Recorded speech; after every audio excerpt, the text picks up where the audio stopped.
Welcome to my YouTube channel TechGene. इस video में हम एंगुलर के फाइल एंड फोल्डर स्ट्रक्चर को डिस्कस करेंगे। ये एक एक फाइल एक एक फोल्डर क्या काम है इसका, यहाँ पे कौन से फाइल और फोल्डर अभी आपके काम के हैं, कौन से आपके काम के नहीं हैं, इन सारे इंपॉर्टेंट कॉन्सेप्ट्स को हम इस वीडियो में डिस्कस करेंगे। इसके साथ साथ इस वीडियो में हम कुछ इंपॉर्टेंट इंटरव्यू क्वेश्चंस को भी डिस्कस करने वाले हैं। तो ये वीडियो आपके लिए बहुत इंपॉर्टेंट रहने वाली है। इस वीडियो को स्टार्टिंग से लेकर एंड तक आपने जरूर देखना है। लास्ट वीडियो में हमने क्या करा था, एंगुलर CLI का यूज करते हुए आप अपनी एंगुलर एप्लीकेशन की इंस्टॉलेशन कैसे कंप्लीट कर सकते हो, ये चीजें हमने बिल्कुल स्टेप बाय स्टेप इंस्ट्रक्शंस के साथ मैंने आपको सारी चीजें यहाँ पे कंप्लीट करवाई थी। हमने अपनी फर्स्ट एंगुलर एप्लीकेशन को यहाँ पे इस तरीके से क्रिएट किया था। ठीक है, अब हम क्या देखेंगे, in file and folder structure के बारे में देखेंगे। तो चलो सबसे पहले हम आ जाते हैं यहाँ पे। ये जो बेसिकली आपके पास डॉट एंगुलर की डायरेक्टरी आ रही है, आप डायरेक्टरी बोलो या फोल्डर बोलो, बात एक ही है। ये जो डॉट एंगुलर की डायरेक्टरी आ रही है, इसका बेसिकली पर्पस ये होता है कि आप यहाँ पे एंगुलर CLI के मेटा डेटा को स्टोर करवाते हो। ये काम हमें नहीं करना पड़ता, ये काम ऑटोमेटिकली खुद होता है।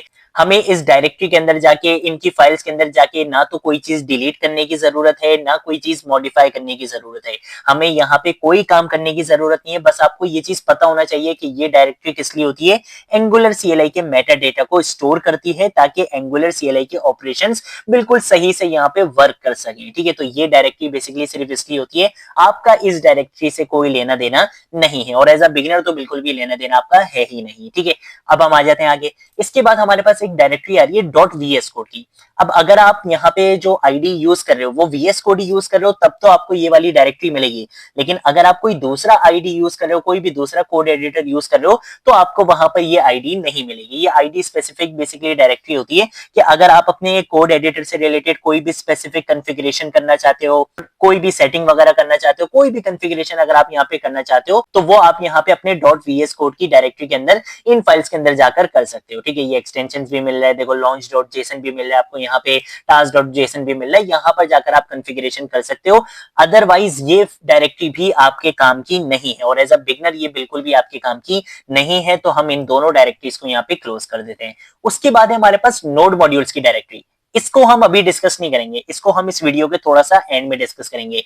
एक ये नोड मॉड्यूल्स की directory, package dash log dot JSON की फाइल और पैकेज डॉट जेसन की फाइल, इन तीन चीजों को हम इस वीडियो के एंड में डिस्कस करेंगे, क्योंकि इसी से हमारे कुछ इंपॉर्टेंट इंटरव्यू क्वेश्चंस भी बनते हैं। ठीक है, तो इसको हम बिल्कुल एंड में डिस्कस करेंगे। उसके बाद हम आ जाते हैं यहाँ पे पब्लिक डायरेक्टरी पे। अब पब्लिक डायरेक्टरी में बेसिकली क्या होता है कि कोई भी स्टैटिक एसेट, एसेट का मतलब होता है कोई भी चीज, चाहे आपकी इमेजेस हो, आपके आइकन्स हो, आप कोई भी चीज यहाँ पे रखना चाहो जो आपकी सिक्योरिटी पर्पज से रिलेटेड इंपॉर्टेंट ना हो, कोई ऐसे प्राइवेट डेटा आप यहाँ पे नहीं रखते हो, क्योंकि इसके अंदर हम जो भी फाइल रखते हैं वो फाइल डायरेक्टली ब्राउजर पर एक्सेसिबल होती हैं। तो इसके अंदर आप कभी भी अपना कोई प्राइवेट डेटा या कोई भी ऐसी चीज आप यहाँ पे नहीं रखते हो। हमेशा आप वही चीज रखते हो जो पब्लिकली एक्सेसिबल हो, तो आपको कोई प्रॉब्लम ना हो। जैसे कि कोई स्टैटिक इमेजेस हो गई, आइकन्स हो गए, फेव आइकन हो गया। फेव आइकन बेसिकली क्या होता है कि यहाँ पे ये जो टैब के पास ये जो आइकन बना हुआ होता है ना, इसको बेसिकली फेव आइकन बोलते हैं। तो फेव आइकन हो गया, या कुछ स्टैटिक इमेजेस हो गई जो आपको पता है कि भाई मेरे इस पेज पर ये वाली इमेज तो हमेशा आएगी ही आएगी, मुझे इसको चेंज नहीं करना।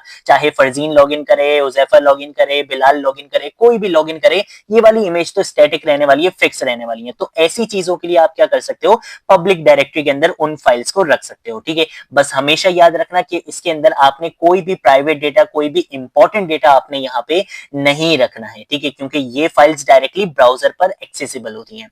अब उसके बाद हम आ जाते हैं सोर्स डायरेक्टरी, जिसको हम SRC डायरेक्टरी भी बोलते हैं, और ये आपके एंगुलर के प्रोजेक्ट की मेन डायरेक्टरी होती है। आपके एंगुलर के प्रोजेक्ट में जितना भी मेन कोड होता है ना, जितनी भी हम कोडिंग करेंगे, कंपोनेंट्स बनाएंगे, लॉजिक्स लिखेंगे, UI से रिलेटेड काम करेंगे, वो सारा आपका किसके अंदर आता है, इस सोर्स डायरेक्टरी के अंदर आता है। तो as a beginner, as a intermediate level, as a expert level, आपके लिए जो सबसे ज्यादा इंपॉर्टेंट डायरेक्टरी है वो कौन सी है, सोर्स डायरेक्टरी, क्योंकि जितना भी आप कोड लिखोगे ना वो आप इसी के अंदर लिख रहे होते हो। ठीक है, तो एक चीज तो हमें समझ में आ गई कि भाई सोर्स डायरेक्टरी सबसे ज्यादा इंपॉर्टेंट डायरेक्टरी हमारे लिए। अब ऐप के अंदर बाद में आएंगे, पहले आ जाते हैं main.ts पे।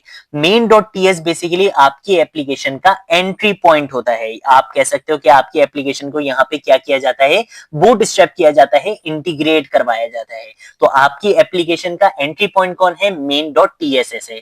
मेन डॉट टीएस है। ये आपसे इंटरव्यूज में भी पूछा जा सकता है, आप इंटर्नशिप के लिए इंटरव्यू देने जाओ या कहीं पे भी इंटरव्यू देने जाओ, ये एक बहुत इंपॉर्टेंट पॉइंट होता है कि ये पूछ लिया जाता है कि भाई आपकी एप्लीकेशन का एंट्री फाइल कौन सी होती है, एंट्री पॉइंट कौन सा होता है। तो आप कह सकते हो कि हमारी एंगुलर एप्लीकेशन का जो एंट्री पॉइंट होता है, जो एंट्री फाइल होती है, वो मेन डॉट टीएस की फाइल होती है। क्योंकि यहां पर क्या होता है, हमारी एप्लीकेशन को लिंक करवाया जाता है कहां पे, इंडेक्स डॉट एचटीएमएल में। अगर हम यहां पर आते हैं, यहां पर अगर आप देखोगे तो देखो इंडेक्स डॉट एचटीएमएल क्या है, बेसिकली ये आपका इनिशियल एचटीएमएल पेज है। और अगर आप यहाँ पे बॉडी के अंदर देखोगे ना, तो देखो ऐप रूट आ रहा है। ये ऐप रूट के अंदर बेसिकली क्या आ रही होगी, आपकी एंगुलर की एप्लीकेशन यहाँ पे लिंक करवाई जा रही है। कहां से आ रही है, ये मेन डॉट टीएस में से आ रही है। तो ये मेन डॉट टीएस क्या कर रहा है, आपकी एप्लीकेशन को यहाँ पर लिंक करवा रहा है ऐप डैश रूट वाले टैग के अंदर। ठीक है, तो ये बेसिकली क्या होती है, आपकी इंडेक्स डॉट एचटीएमएल की फाइल होती है, जो आपकी फर्स्ट फाइल होती है। अगर आपने इसका टाइटल चेंज करना है, आप यहाँ पर आ सकते हो, यहाँ पे आके इसका टाइटल चेंज कर सकते हो। मैं यहाँ पे आके रख देता हूँ,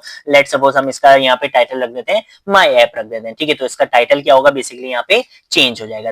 तो इंडेक्स डॉट एचटीएमएल क्या है, आपके वेब पेज की फर्स्ट एचटीएमएल की फाइल है। सबसे पहले आपकी यही एचटीएमएल की फाइल रेंडर होती है। ठीक है, और इसके साथ साथ अगर हम अपने एंगुलर एप्लीकेशन के एंट्री पॉइंट की बात करें, तो वो कौन होता है, मेन डॉट टीएस की फाइल होती है। तो बस ये चीज आपको पता होनी चाहिए। इसके बाद आपको दिख रहा होगा main dot server dot TS.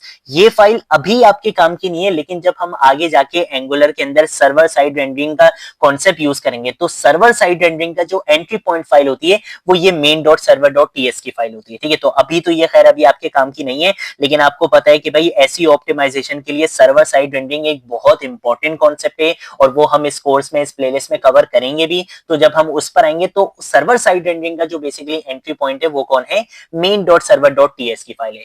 उसके बाद आपको यहाँ पे दिख रही है स्टाइल्स डॉट सीएसएस की फाइल, और यहाँ पे देखो एक लाइन भी लिखी हुई है, you can add global style. Global style का मतलब ये होता है कि ये जो फाइल है बेसिकली वो ग्लोबल स्टाइलिंग के लिए। लेट सपोज मैं चाहता हूं कि मेरी एप्लीकेशन में, मेरे पूरे वेब पेज में मेरे जितने भी बटन हैं, उनका बैकग्राउंड कलर क्या हो जाए, ब्लू हो जाए। तो ऐसी स्टाइलिंग जो आप शेयर्ड रखना चाहते हो, जो आप अपनी पूरी एप्लीकेशन पर अप्लाई करना चाहते हो, ग्लोबली अप्लाई करना चाहते हो, तो वो स्टाइलिंग आप कहां पे लिखते हो, स्टाइल्स डॉट सीएसएस की फाइल में आके लिखते हो। ठीक है, तो ये चीज बस आपको पता होनी चाहिए। ये हमने यहाँ पे क्लोज कर दिया है।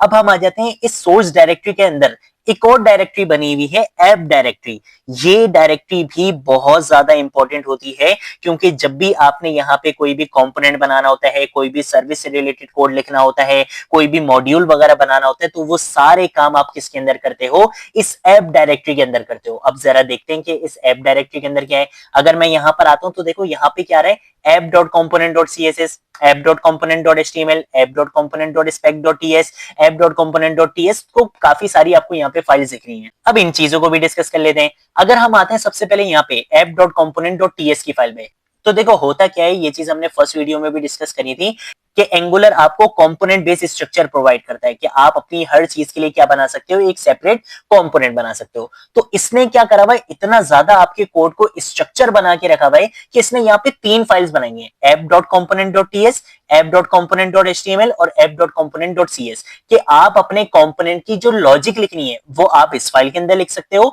आप अपने कंपोनेंट का जो HTML लिखनी है, यानी कि जो स्केलेटन बनाना है, जो लेआउट आपने बनाना है, वो आप app.component.html की फाइल में लिख सकते हो। और आपने इस कंपोनेंट की जो स्टाइलिंग करनी है, हम ग्लोबल स्टाइलिंग की बात नहीं कर रहे, वो स्टाइलिंग जो सिर्फ इस कंपोनेंट के ऊपर अप्लाई होगी, उसके लिए भी देखो इसने सेपरेट फाइल बना के दी हुई है app.component.css के नाम से। तो देखो इसने हमारे कोड को कितना ज्यादा स्ट्रक्चर कर दिया है, और इन्हीं बेस्ट प्रैक्टिसेस का यूज हम भी करने वाले हैं इसी कोर्स में, ताकि हम एक अच्छे एंगुलर डेवलपर बन सकें। ठीक है, तो क्या करा हुआ है app.component.ts, इसने बाय डिफॉल्ट आपको एक खुद कंपोनेंट बना कर दिया है। ठीक है, इसने क्या करा है, एक कंपोनेंट आपको खुद बना के दिया है कि भाई जितनी भी लॉजिक होगी ना इस कंपोनेंट से रिलेटेड, वो मैं यहाँ पे लिखूंगा, यानी कि टाइपस्क्रिप्ट का कोड बिल्कुल सेपरेट रहेगा।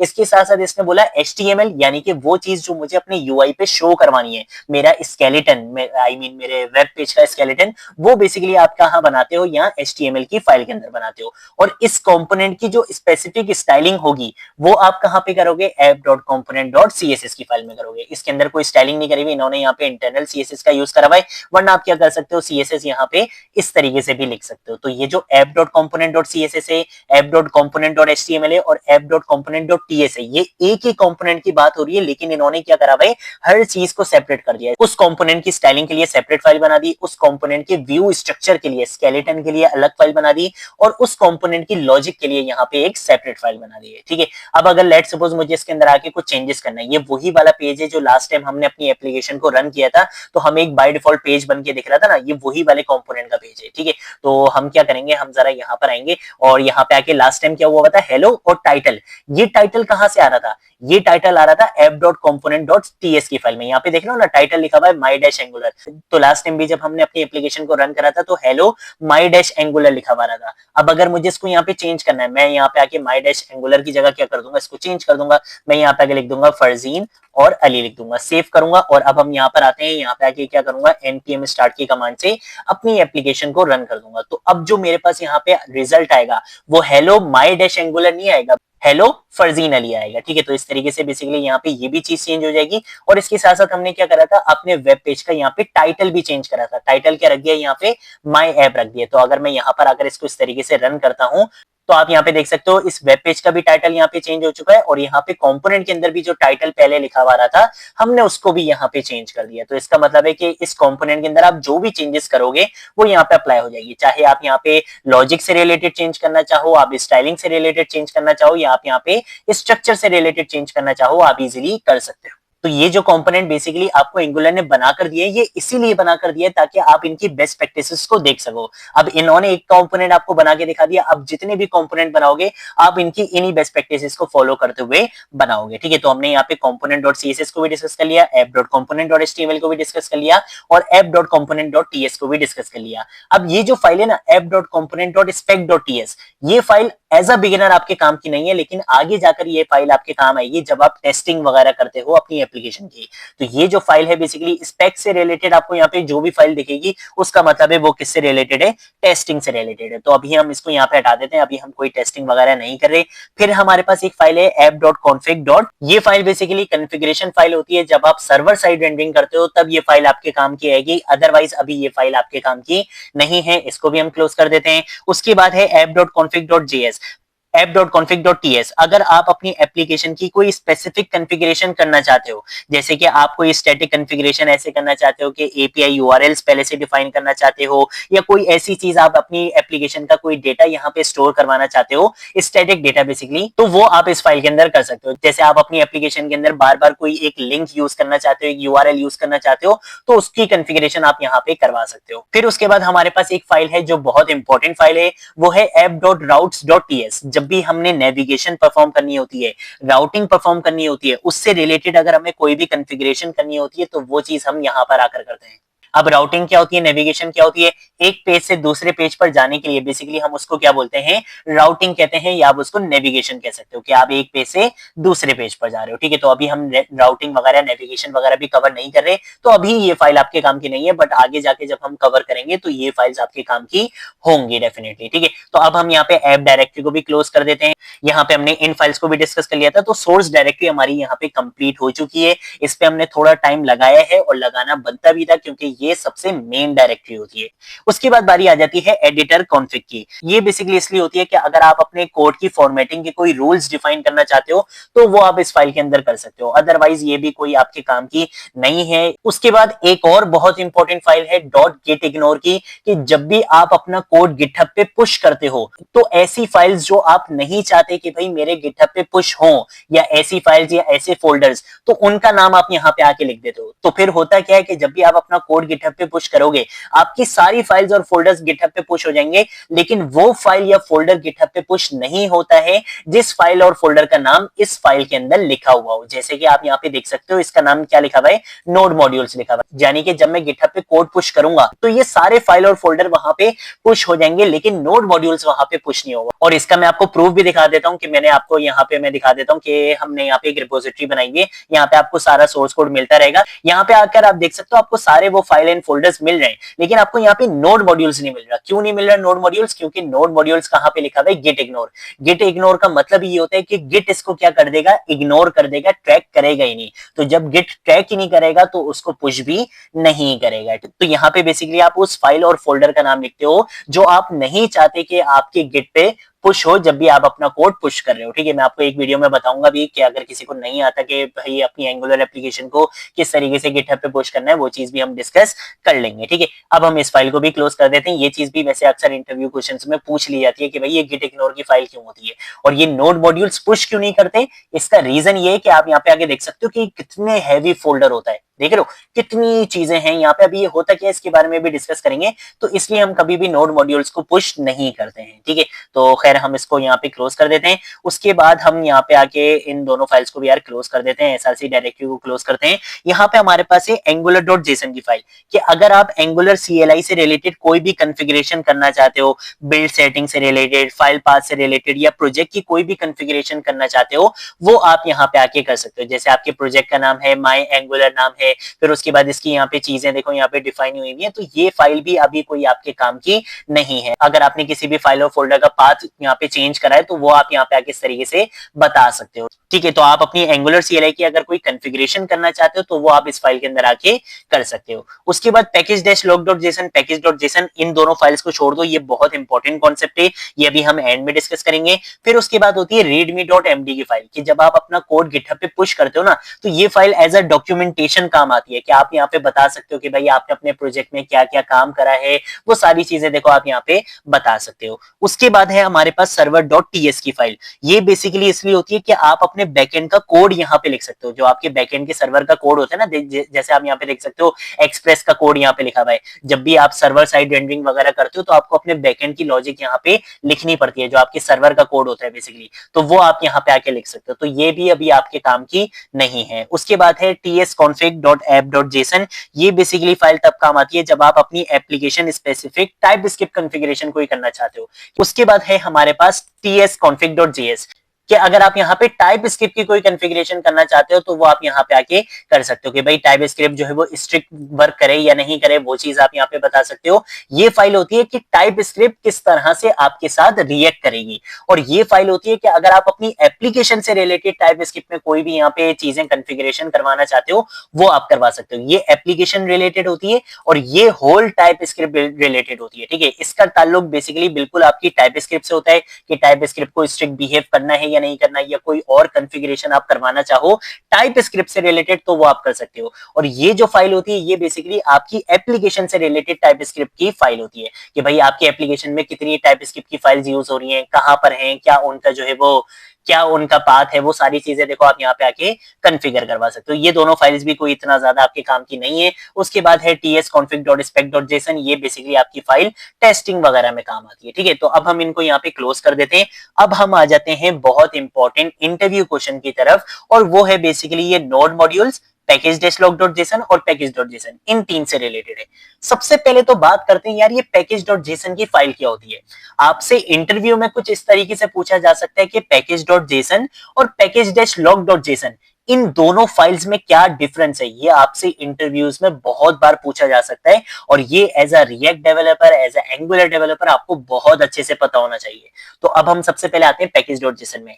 आपकी एप्लीकेशन की डिटेल्स, आपकी एप्लीकेशन का नाम, आपकी एप्लीकेशन का वर्जन, आपकी एप्लीकेशन की स्क्रिप्ट का मतलब होता है कमांड्स की भाई उस एप्लीकेशन को चलाने के लिए, बिल्ड बनाने के लिए, टेस्ट करने के लिए क्या क्या कमांड्स होंगी, वो सारी चीजें, यानी कि आपकी एप्लीकेशन की जो इंफॉर्मेशन है वो आपको हमेशा कहां पे मिलती है, package.json की फाइल में मिलती है। तो आप यहाँ पे देख सकते हो कि यहाँ पर आपको क्या मिल रही है, आपकी एप्लीकेशन की इंफॉर्मेशन मिली है। आपकी एप्लीकेशन का नाम क्या है, आपकी एप्लीकेशन की स्क्रिप्ट्स क्या है कि भाई मैं npm स्टार्ट लिखूंगा तो मेरी एप्लीकेशन को रन कर दिया जाएगा, मैं npm रन बिल्ड लिखूंगा तो मेरी एप्लीकेशन की बिल्ड बना दी जाएगी। इस तरीके से बेसिकली यहाँ पे स्क्रिप्ट डिफाइन हुई है। फिर उसके बाद डिपेंडेंसीज आ रही है कि भाई आपने यहाँ पे जो जो पैकेजेस यूज करे हैं उनका वर्जन क्या है। आप यहाँ पे देख सकते हो ना, देखो यहाँ पे आपको सारा वर्जन वगैरह सब कुछ आपको यहाँ पे दिख रहा है।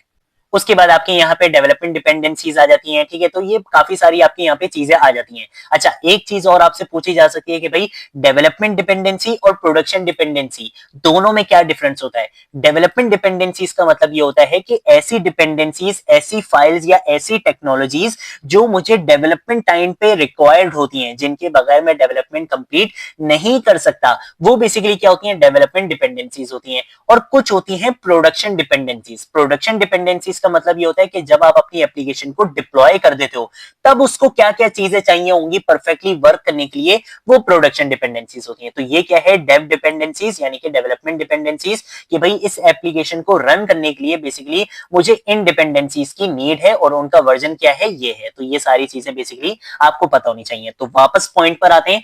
पैकेज डॉट जेसन की फाइल बेसिकली क्या होती है, आपकी एप्लीकेशन की इंफॉर्मेशन होल्ड करती है कि आपकी एप्लीकेशन का नाम क्या है, वर्जन क्या है, स्क्रिप्ट्स क्या क्या है, डिपेंडेंसीज क्या है, डेवलपमेंट डिपेंडेंसीज क्या है, वो सारी चीजें पैकेज डॉट जेसन होल्ड करके रखती है। लेकिन अगर मैं package dash log dot JSON की फाइल पर आता हूं, तो यार ये भी तो बिल्कुल वैसी लग रही है, लेकिन एक डिफरेंस है। अगर मैं यहां पर आता हूं जरा पैकेज डॉट जेसन की फाइल पे, इस पे लाइंस ऑफ कोड देखो कितनी है, 44। और अगर मैं package dash log dot JSON पर आता हूं, तो भाई साहब ये तो खत्म ही नहीं होके दे रहा, कितना हो गया, 14,000 लाइंस हैं इसमें। तो भाई अब ये क्या चक्कर है, ये चक्कर हमें समझ में नहीं आया। तो अब बात करते हैं डिफरेंस की। पैकेज डॉट जेसन आपकी एप्लीकेशन की इंफॉर्मेशन को होल्ड करता है, और package dash log dot JSON आपकी एप्लीकेशन में जो आप डिपेंडेंसीज यूज कर रहे हो, जो पैकेजेस यूज कर रहे हो, उनकी भी जो सब डिटेल्स होती है, एग्जैक्ट वर्जन होते हैं, exact resolve, integrity, development, licence, वो सारी चीजें, यानी कि आपकी डिपेंडेंसीज की भी सब डिपेंडेंसीज को कौन होल्ड करता है, package dash log dot JSON की फाइल होल्ड करती है। जब भी ये इतनी ज्यादा लेंथी है, क्योंकि पैकेज डॉट जेसन में आपकी एप्लीकेशन की इंफॉर्मेशन आती है, लेकिन आपकी एप्लीकेशन में ये जो डिपेंडेंसीज यूज हो रही हैं, ये जो नोड मॉड्यूल्स के अंदर इतने सारे यहाँ पे डिपेंडेंसीज मैनेज हो रही हैं, वो कहां से आ रही हैं, उनका वर्जन क्या है, उनकी सब डिपेंडेंसीज क्या है, उनको चलाने के लिए किन किन चीजों की जरूरत है, उनका एग्जैक्ट वर्जन क्या क्या रिक्वायर्ड है, वो सब कुछ आपको package dash log dot JSON की फाइल में मिलता है। ठीक है, तो बस ये चीज आपको पता होनी चाहिए कि पैकेज डॉट जेसन में आपकी एप्लीकेशन की इंफॉर्मेशन होती है, और package dash log dot JSON में आपकी एप्लीकेशन में जो डिपेंडेंसीज होती हैं, उनकी सब डिपेंडेंसीज की भी इंफॉर्मेशन, एक डिटेल्ड इंफॉर्मेशन आपको कहां पे मिलती है, package dash log dot JSON की फाइल में मिलती है। और नोड मॉड्यूल्स में बेसिकली क्या होता है, वो सारे पैकेजेस यहाँ पे क्या किए जा रहे होते हैं, मैनेज किए जा रहे होते हैं, जिनकी इंफॉर्मेशन कौन होल्ड करके रखता है, package dash log dot JSON, package dot JSON इनकी इंफॉर्मेशन को होल्ड करके रखता है। तो ये सारे पैकेजेस, ये जितनी भी इंफॉर्मेशन यहाँ पे आ रही है ना, ये सारी इंफॉर्मेशन कहां से आ रही है, नोड मॉड्यूल से आ रही है। तो यहाँ पे बेसिकली क्या होता है, आपके सारे पैकेजेस क्या हो रहे होते हैं, मैनेज हो रहे होते हैं। अब एक और इंपॉर्टेंट पॉइंट पर आ जाते हैं। आपसे इंटरव्यूज में पूछा जा सकता है कि यार अगर मैं ये नोड मॉड्यूल्स की डायरेक्टरी को डिलीट कर दूं, या अगर मैं package dash log dot JSON को डिलीट कर दूं, तो क्या होगा, कुछ होगा? नहीं भाई, कुछ भी नहीं होगा। ये बहुत इंपॉर्टेंट पॉइंट है, इसको बहुत अच्छे से समझना। अगर आपसे इंटरव्यूज में पूछा जाता है कि भाई हमारी एप्लीकेशन की सबसे इंपॉर्टेंट फाइल कौन सी होती है, तो आपने फटाक से जवाब देना है कि भाई हमारी एप्लीकेशन की जो सबसे इंपॉर्टेंट फाइल होती है, वो होती है पैकेज डॉट जेसन की फाइल। अगर ये फाइल डिलीट हो गई तो आपका प्रोजेक्ट डिस्ट्रॉय हो गया। आप ऐसे समझ लो कि आपका प्रोजेक्ट क्या हो गया, डिस्ट्रॉय हो गया। लेकिन अगर आपकी एप्लीकेशन से नोड मॉड्यूल्स को डिलीट कर दिया जाए, या package dash log dot JSON को डिलीट कर दिया जाए, तो कोई इशू वाली बात नहीं होती है, ये दोबारा से ऑटो जनरेट हो जाता है। और ये आपको मैं भी प्रैक्टिकली करके भी दिखाऊंगा। कंट्रोल सी से हम अपने टर्मिनल को क्या करेंगे, क्लोज करेंगे। हम यहाँ पर आकर इसको भी यहाँ पे इस तरीके से क्लोज कर देते हैं। मैं क्या करूंगा, यहाँ पे नोड मॉड्यूल्स में आऊंगा, इसको यहाँ पे क्या कर देंगे, हम कंप्लीटली डिलीट कर देंगे। ठीक है, इसके साथ साथ हम आएंगे यहाँ पे अपने package dash log dot JSON की फाइल पे, और इसको भी हम यहाँ पे आके क्या कर देंगे, डिलीट कर देंगे। ठीक है, तो ये दोनों फाइल्स मैंने यहाँ पे बेसिकली क्या कर दिए, डिलीट कर दिए। अब आप बोलोगे भाई क्या हो गया, डिलीट क्यों कर दिया, अब ये वापस कैसे आएंगे? ये बिल्कुल वापस आ जाएंगे, और वापस आएंगे कैसे ये भी मैं आपको बताऊंगा। तो ये एक बहुत अच्छा इंप्रेशन देगा कि अगर आप इंटरव्यूज में जाकर इतना डिटेल में ये चीजें डिफाइन करोगे ना, तो ये एक बहुत अच्छा इंप्रेशन देगा, सामने वाले को पता चलेगा कि भाई अच्छा पढ़कर आए हो आप। ठीक है, तो आपने क्या करना है, आप सिंपल यहाँ पर आओगे, यहाँ पे आके आप लिखोगे npm install, या आप सिंपल npm i भी लिख सकते हो मैंने यहाँ पे लिख दिया npm install। जैसे ही मैं यहाँ पे एंटर प्रेस करूंगा, अब होता क्या है, ये npm क्या करता है, नोड का पैकेज मैनेजर ये आता है आपके प्रोजेक्ट में। प्रोजेक्ट में आने के बाद ये जाता है आपके पैकेज.जेसन की फाइल में। इसीलिए मैंने बोला था कि भाई सबसे ज्यादा इंपॉर्टेंट फाइल कौन सी है, पैकेज.जेसन की फाइल है। क्योंकि जब भी हम npm i रन करते हैं तो होता क्या है कि npm आता है आपके पैकेज.जेसन की फाइल में, आपकी फाइल को यहाँ पे कंप्लीटली रीड करता है और फिर ये क्या कर देता है, इसको रीड करते ही पता चल जाता है कि हाँ भाई मुझे क्या क्या डिपेंडेंसीज चाहिए और उनका क्या क्या वर्जन मुझे रिक्वायर्ड है। तो ये क्या कर देता है, फिर ऑटोमेटिकली यहाँ पे नोड मॉड्यूल्स को भी जनरेट कर देता है और पैकेज-log.json को भी ऑटोमेटिकली यहाँ पे जनरेट कर देता है। ठीक है, तो ये बेसिकली आपके पास कॉन्सेप्ट होता है। इसके साथ साथ एक और इंपॉर्टेंट चीज आपको बताऊंगा, क्या यहाँ पे ये जो बेसिकली स्क्रिप्ट्स लिखी हुई नहीं, जैसे यहाँ पे लिखा हुआ है npm start, कि अगर आप npm start की कमांड रन करोगे तो आपकी एप्लीकेशन स्टार्ट हो जाएगी, ऐसा ही है ना, अभी हमने करके भी देखा था।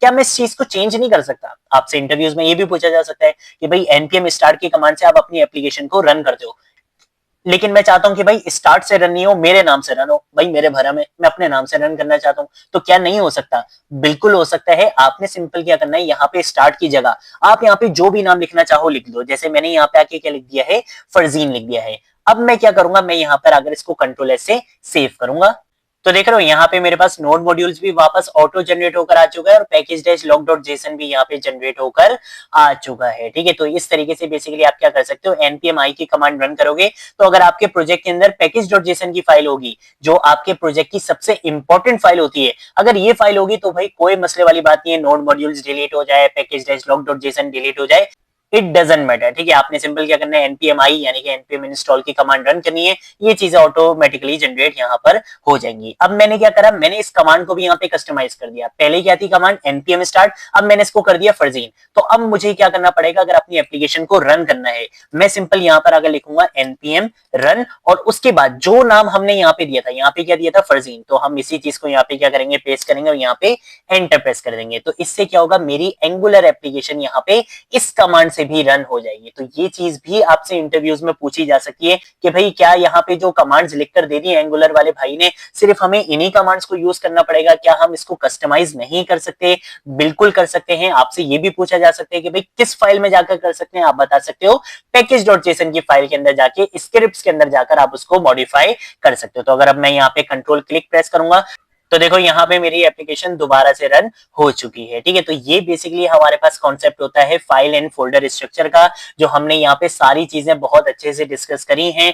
कुछ चीजों को मैंने भी जानबूझकर थोड़ा सा हल्का हाथ रखा हुआ है क्योंकि अभी उन चीजों को समझने का कोई पॉइंट बनता ही नहीं है। ठीक है, जैसे ये सर्वर साइड रेंडरिंग वगैरह हो गई, इन सारी चीजों को हम आगे जाके अच्छे से डिस्कस करेंगे। इसके साथ साथ एंगुलर का ना नया वर्जन रिलीज होने वाला है, 19 वर्जन आने वाला है, तो भाई बिल्कुल टेंशन वाली बात नहीं है, हम एंगुलर 18 को कंप्लीट करेंगे और जैसे ही एंगुलर 19 का वर्जन रिलीज होगा हम एंगुलर 19 के भी कॉन्सेप्ट्स को डिस्कस करेंगे कि भाई क्या चेंजेस आई हैं, क्या अपडेट्स आई हैं, सब कुछ डिस्कस करेंगे। तो टेंशन नहीं लिया करो, बस इस प्लेलिस्ट को स्टार्टिंग से लेकर आपने एंड तक जरूर देखना है, आप एंगुलर के चैंपियन बन जाओगे, ये मेरा आपसे प्रॉमिस है। ठीक है, तो ये थी हमारी आज की वीडियो। अगर कोई चीज नहीं समझ आई नीचे कमेंट सेक्शन में पूछ लेना, सोशल मीडिया अकाउंट्स पे पूछ लेना, मैं जरूर आप लोगों को रिस्पॉन्ड करूंगा। आज की वीडियो के लिए इतना ही, अब मिलेंगे नेक्स्ट वीडियो में नेक्स्ट टॉपिक के साथ, तब तक के लिए बाय बाय।